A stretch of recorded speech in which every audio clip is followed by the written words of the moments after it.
If by your art, my dearest father, you have put the wild waters in this roar, ally them. Be collected, no more amazement.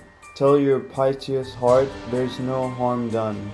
You have often begun to tell me what I am, but stopped and left me to a bootless inquisition, concluding, stay not yet. The hour's now come, the very minute bides thee. Ope thine ear, obey and be attentive. Canst thou remember a time before we came unto this cell?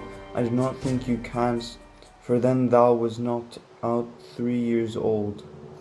12 years since, Miranda, 12 years since thy father was the Duke of Milan and Prince of Power. Oh, the heavens! What foul play had we that we came from thence? Or blessed was tea we did. Both, my girl, by foul play, as thou say'st, were we heaven thence, but blessed hope hither. Oh, my heart bleeds, to think, O teen, that I have turned you to, which is from my remembrance, please you, father. My brother and thy uncle, cold Antonio, I pray thee, mark me, he whom next thyself of all the world I loved, and had to him put the manager of my state, as at that time, through all the signories, it was the first in Prospero, the prime duke, being so reputed in dignity, and for the liberal arts without a parallel. Those being all my study, the government I can cast upon my brother, and to my state grew stranger, being transported and wrapped in secret studies. Thy false uncle, dost thou attend me? Sir, most heedfully. Being once perfected how to grant sweets, how to deny them, who to advance and who to trash, for overtopping new created the creatures that were mine, I say, or changed them, or else new formed them, having both the key of officer and office, set all hearts, I state, to what tune pleased his ear. Not now, he was the ivy which had hit my pricely tongue, and sucked my virtue out on't. Thou attendest not. Sir, most heedfully. I pray thee mark me, I, thus neglecting worldly ends, all dedicated closeness, and the battering of my mind, without which but being but so retired, O apprised of all popular rate, and my false brother awakened in evil nature, and my trust like a good parent did beget of him a falsehood in his contrary as great as my trust was, which has indeed no limit. A confident signs bound, he being thus lorded, not only with what my revenue yielded, but what my power might else exact, like one who having into truth by telling of it, made such a sinner of his memory to credit his own lie. He did believe that he was indeed a duke, out oath substitution, and executing thou word, face and royalty with a prejudice, hence his ambition growing. Dost thou hear? Your tale, sir, would cure deafness. To have no screen between this part he played and him he played for it, he needs will be an absolute man. Me, poor man, my library was dukedom large enough of temporal royalties.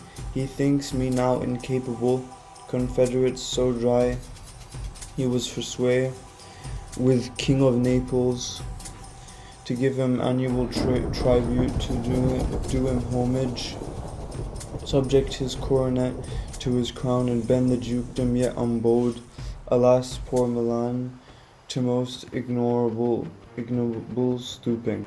Now the condition, the King of Naples being an enemy to me, inveterate, hearkens my brother's sweet, which was that he in loyal premises of homage, and I know not how much tribute should presently extirpate me and mine out of the dukedom, and confer fair Milan with all the honors on my brother, who earned my treacherous army levied.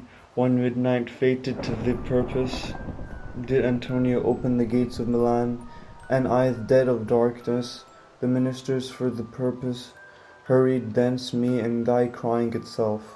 Alack for pity, I'm not remembering how I cried out then, will cry it o'er again.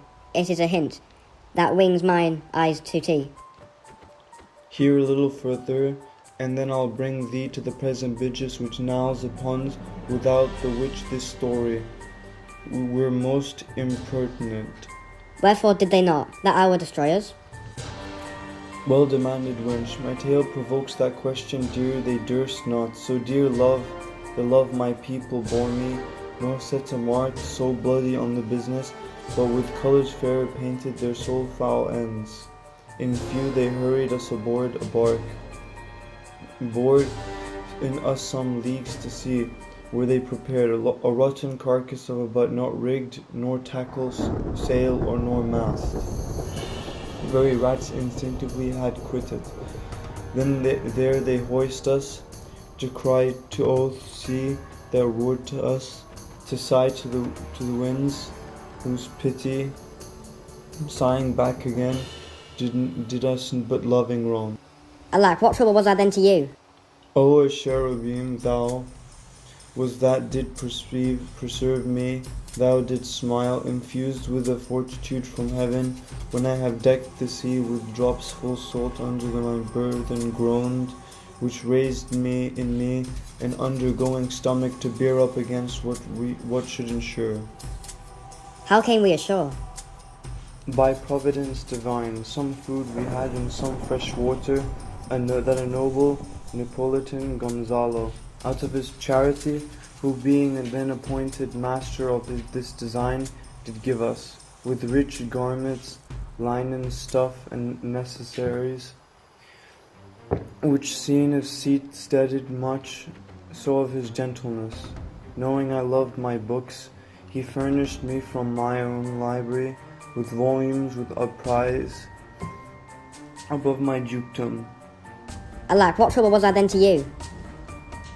No, thus far forth, by accident most strange, bountiful fortune hath mine enemies brought to this shore, and by my presence I find my zenith doth depend on a most auspicious star, whose influence if now I court not but omit, my fortunes will ever after droop. He here sees more questions.